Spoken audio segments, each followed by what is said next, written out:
You can say what you want about the Washington Nationals, but don't you dare say a thing about the Scrappy Gnats. You are Locked On Nationals, your daily Washington Nationals podcast, part of the Locked On Podcast Network, your team every day.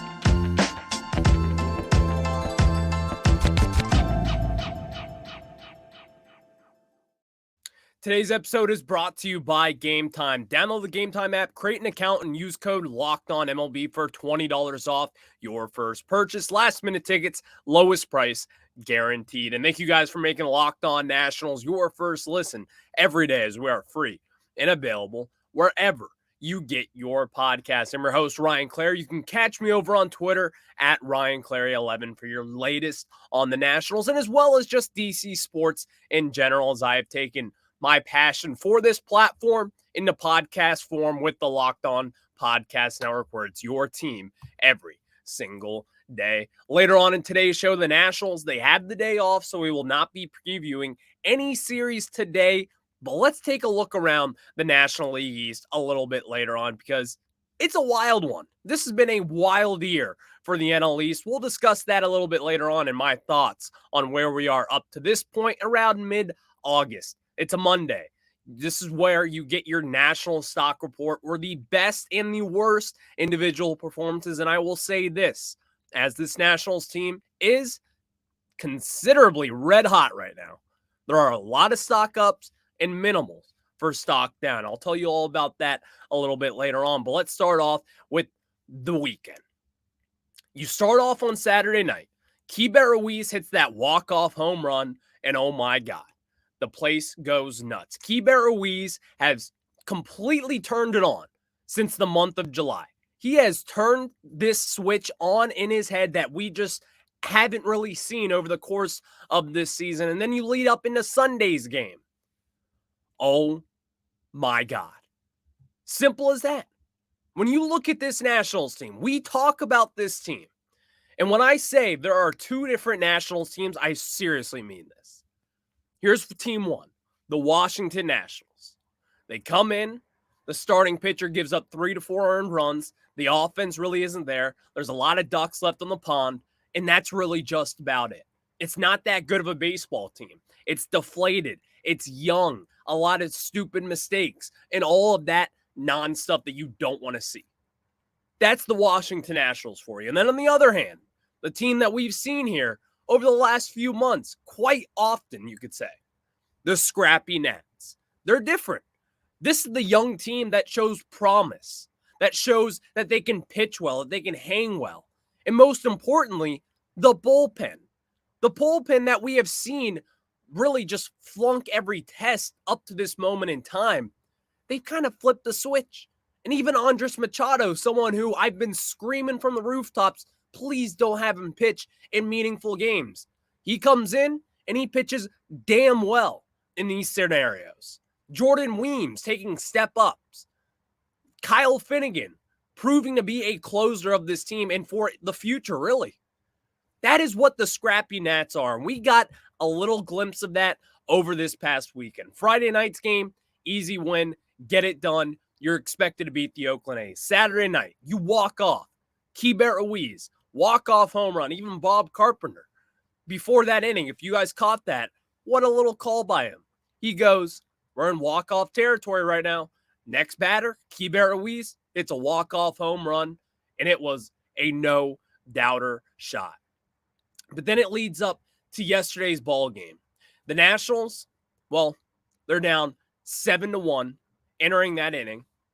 And with that said, we kind of knew, down by that many runs, you're done. You're done. And now with that said, Jeter down starts the inning.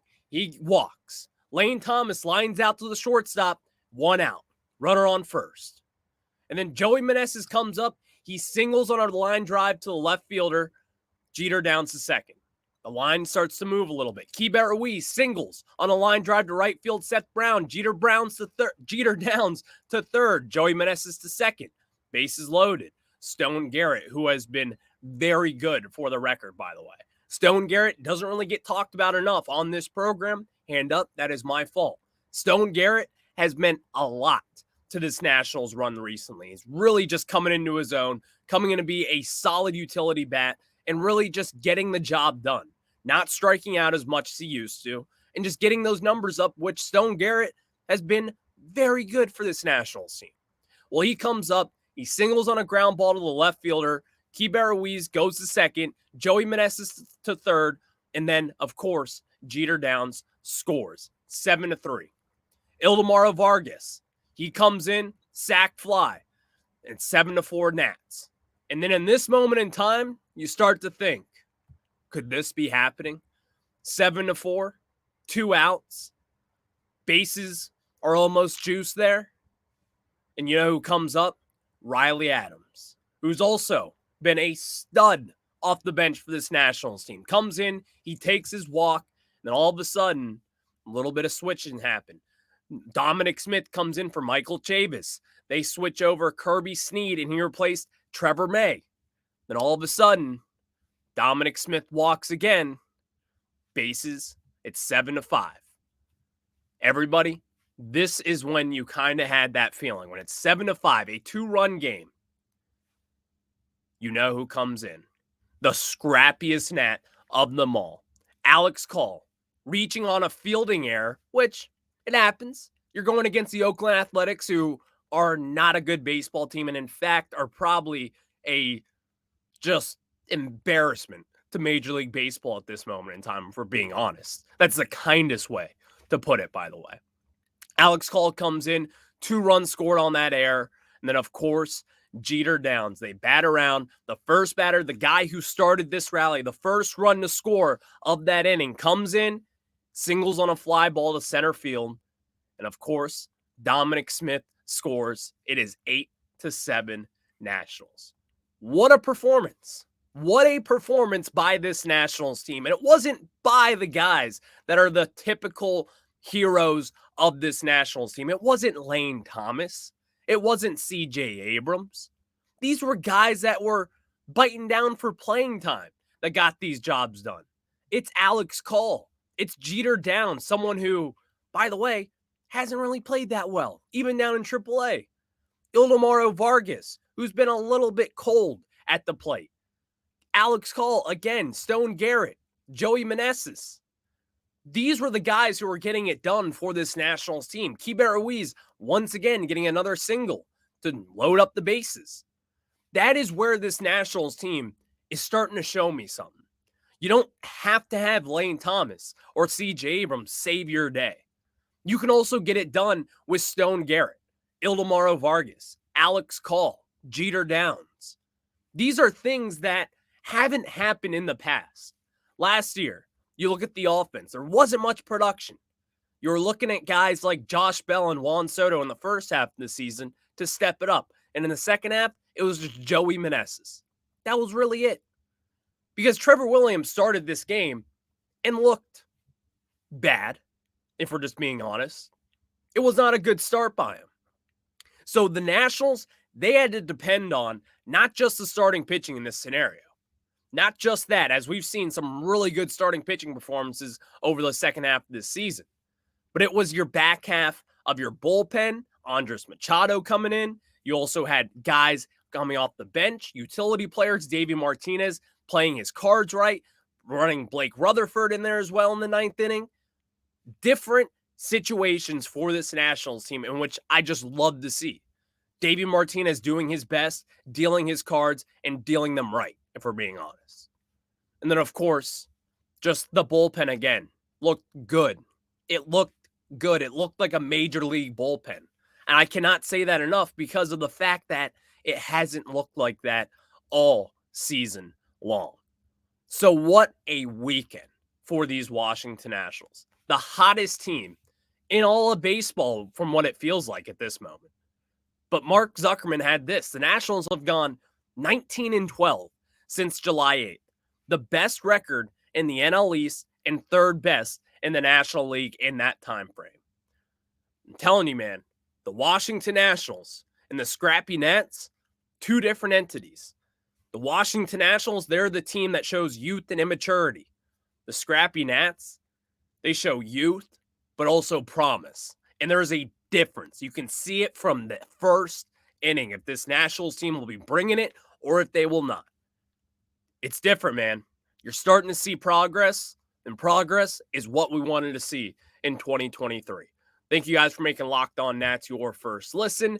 Next, it is a Monday, so we got to get into a national stock report. But before we get into that, let me tell you guys about our friends over at Game Time. And buying tickets to your favorite events should never be stressful. That is why I want to tell you guys about Game Time, because Game Time is a fast and easy way to buy tickets for all the sports, music, comedy, and theater near you. With killer deals on last-minute tickets and their best price guaranteed, you can stop stressing over the tickets and start getting hype for the fun that you'll have. What are some things that you like about Game Time app? Here's an example for you. I can give you so many different reasons. Number one, there's flash deals and last-minute tickets. There's easy to find and buy tickets for every kind of event in your area. And my personal favorite, you get images of seat views. Let's say you're going to Wrigley Field. You all know how they have those iron posts in the middle of the concourse. Well, with Game Time, you can see if that's in your way or if it just isn't.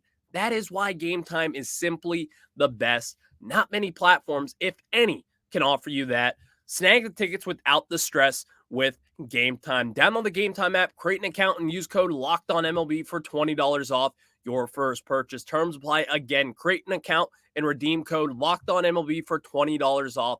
Download Game Time today. Last minute tickets, lowest price, guaranteed. Now we get back into it as this Nationals team. Again, let me reiterate this. They have gone 19-12 since July 8th, which is the best record in the NL East and third best in the National League. It makes you wonder, what if this Nationals team just would have had a little bit more?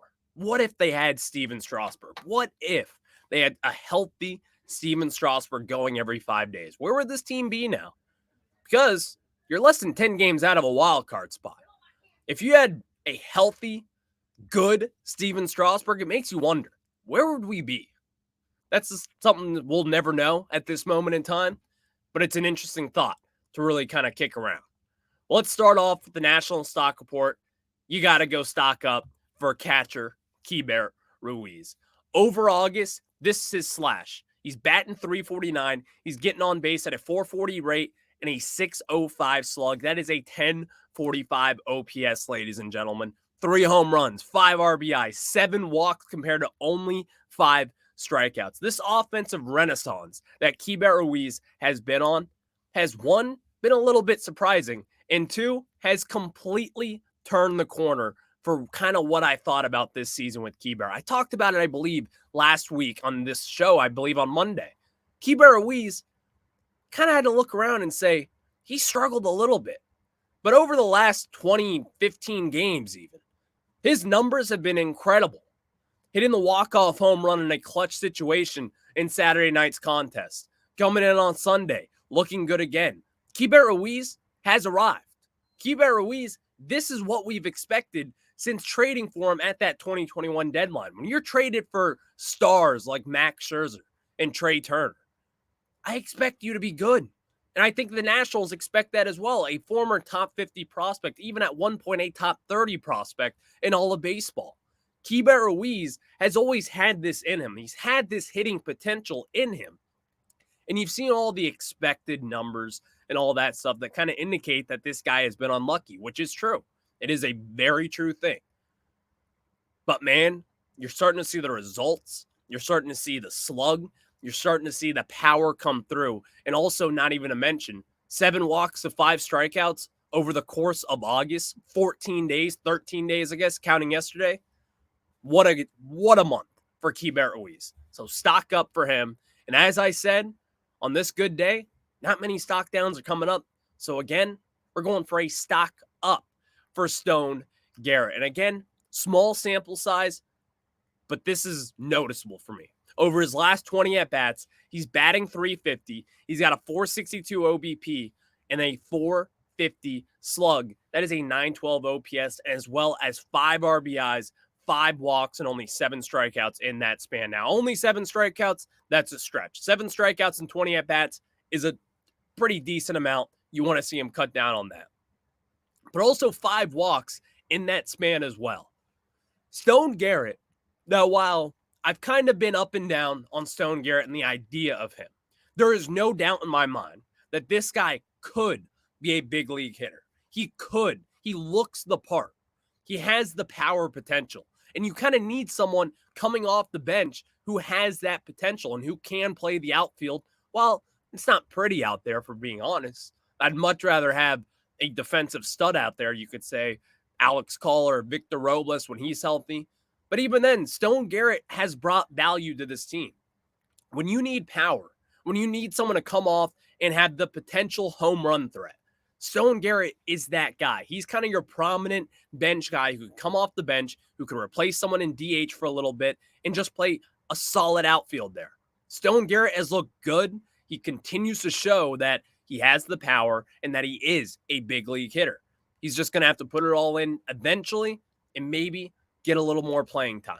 We'll have to see with that, but up for Stone Garrett. Now, there is one stock down from this Nationals team, and that is going to Trevor Williams. Over the course of the season, I've always kind of said I'm not sold on Trevor Williams. While he has been good, he has brought value to this team, being a clubhouse leader kind of guy, really helping these young starting pitchers out, someone who's been in the game and who has bounced around from team to team for quite some time. Well, over his last 4 starts, talking about him on the field, it's been tough. He's given up 8 home runs over his last 4 starts in 19 innings pitched. Again, 8 home runs in 19 innings pitched. And as well in those 19 innings, he's given up 30 hits. 30 hits in 19 innings. A 9.47 ERA in these last 4 starts. And listen, it's not Trevor Williams' fault. This was just a move that the Nationals had to make in the offseason. They had to get a starting pitcher or someone that they can move around, and probably for the cheap. They went in for Trevor Williams. If you look over his numbers throughout the years, when he has been a full-time starter, which he has been for the Nationals this year, you'll see this. One thing. He gets rocked around. And it's been that way since 2020. This is not a surprise. This was the expectation. He was very good last year, but it wasn't as a full-time starter. In a lot of those situations, it was coming out of the bullpen, pitching well, being a long relief guy, and he did well in that role. It just simply hasn't really worked out with Trevor Williams as a full-time starter, as his ERA is ballooning up as we speak. 9.47 ERA in his last 4 games, 8 home runs in those 4 games as well. Yikes, to say the least. Stock up, starting pitcher, rookie sensation, Jake Irvin. Now, I say this, there's been some rough moments over his last few starts, but here's also the thing. When you talk about 2023, you want to see development. Jake Irvin, he started off his first 2 starts really good. Got some eyes turned on him, had some attention, talking to the local media in town, going on local sports radio stations. Really good and really impressive. Kind of went through a little bit of a rough patch. Lost a couple starts. Wasn't able to find his command. But over his last 3 starts and over his last 16 1/3 innings pitched, he's got a 3.86 ERA. And in that time frame as well, he's got 14 strikeouts and only 4 walks. And also, the last 5 games that he started in, the Nationals have won all 5 of those games. Now, he's pitched very well in that time frame as well. But there's also a couple starts in there he hasn't pitched that well. But it is worth to note, this Nationals team has won 5 games with Jake Irvin on the bump. He's starting to show us something, and what everyone touted him to be, the best command in this Nationals minor system. You're starting to see that. Only 4 walks in his last 16 1/3 innings pitched. I'll take that any day of the week for a rookie. We've seen guys like Mackenzie Gore walk 4 batters in 5 innings plenty of times. Josiah Gray does it. A lot of our pitchers do it. Jake Irvin, this young buck kid, really showing us something and showing what he was kind of touted for, which is having good command. He's done that well over the course of the season so far, and he's improved on it, and you're starting to see his stuff play and getting a lot of swings and misses. Jake Irvin, stock up for him. The kid has looked good. Stock up. Now, this one is for me. I deserve an apology to this guy. I have to apologize to this guy. Stock up. Andres Machado. Now, you say that. I say that. Stock up for my guy, Andres Machado. There is no harsher critic than Andres Machado than your boy right here, me. I'm him. I'm the harshest critic of Andres Machado. But with all that said, over his last 9 1/3 innings pitch, and really since July, the start of July, while he was up and down from AAA, not really getting that many innings, 9 1/3 innings pitched, he's given up 3 home runs, which have all been 3 solo home runs in that time frame. Those were his only 3 runs allowed in his last 9 1/3 starts. And in that time frame as well, he's walked 3 batters and he's struck out 12. If you're going to strike out 12 batters in 9 1/3 innings, only walk 3 batters, only give up 3 earned runs, tip of the cap to you. Andres Machado has actually looked pretty good over his last few starts. Now, while again, I'm not here to say Andres Machado should be out there in every critical situation because the Nationals, they have not been able to get it done. No. Andres Machado, you deserve a stock up because your performance has been stock up worthy. If I was investing a stock, I'm still not blowing all my money on an Andres Machado stock. But I'll give him a few bucks. I'll play it. See what he's done because he has, over the last month or so, has looked a little bit better. Hasn't really been blowing all these games in which we saw way early on in this season, in which my opinion probably should have never been in those spots in the first place. But he has been. He's been doing a lot better. You could probably see a little bit more innings up Andres Machado's line here any second now. But again, he's looked damn good over the last few month and a half here. So thank you guys for making Locked On Nats your first listen every day. No Nats game tonight, but of course, if you do want to catch some Nationals hometown broadcasts, you can catch it on the SXM app. They'll take you from there. Now, let's take a look around the National League East as it's been a little bit of an interesting year. I'll tell you why after this.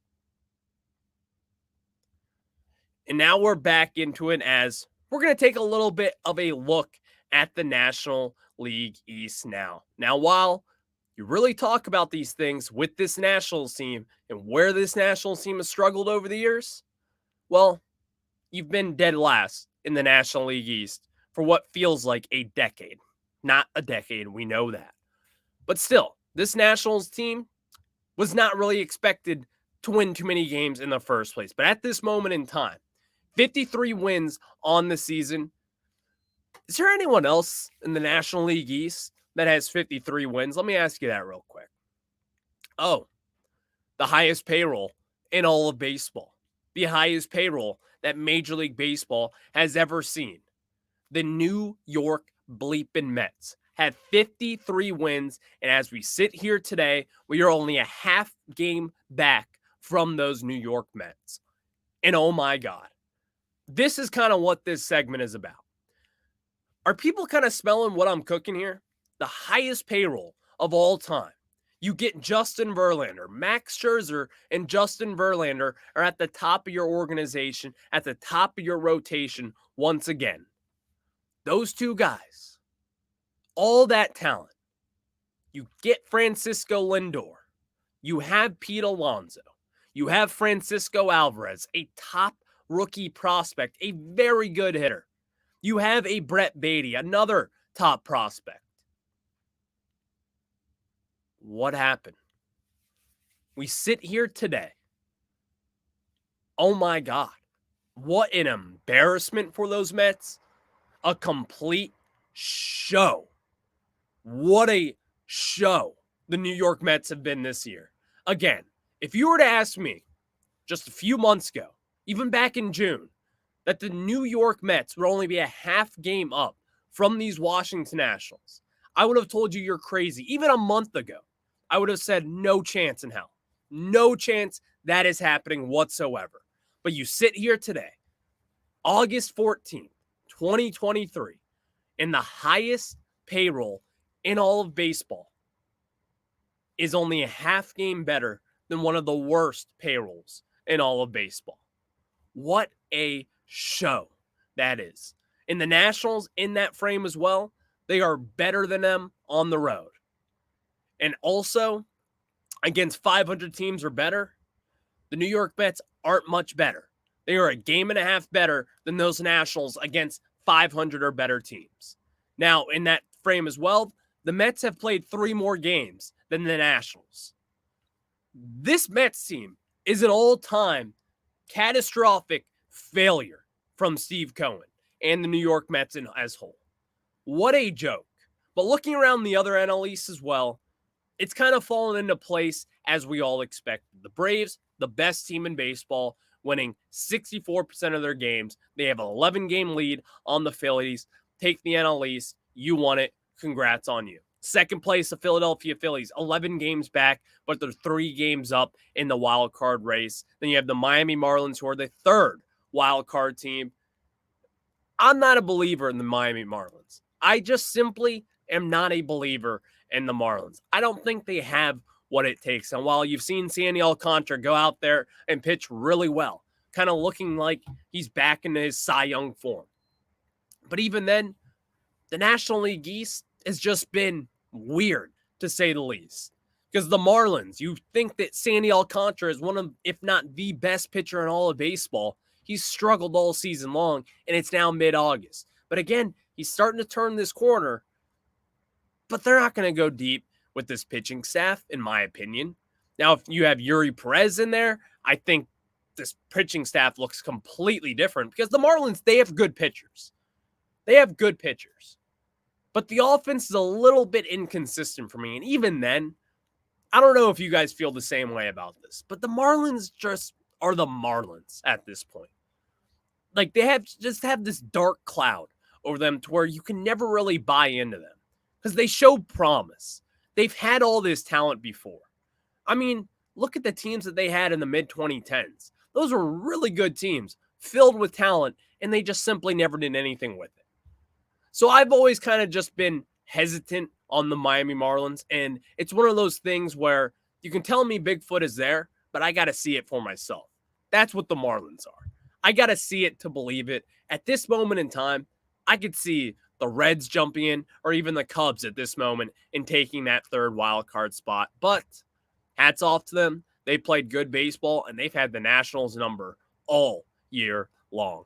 Thank you for making Locked On Nats your first listen. Tomorrow's show, we'll get into plenty as the Boston Red Sox comes up to town. We have a pretty big series, you could say, for this Nationals team because I want to finish better than those filthy New York Mets. We'll discuss that tomorrow and much more as Mackenzie Gore is going up against Chris Sale at one point this series. That is a pitching matchup that I am interested in. We'll talk about that on tomorrow's program and much more. I'll catch you guys on the flip side.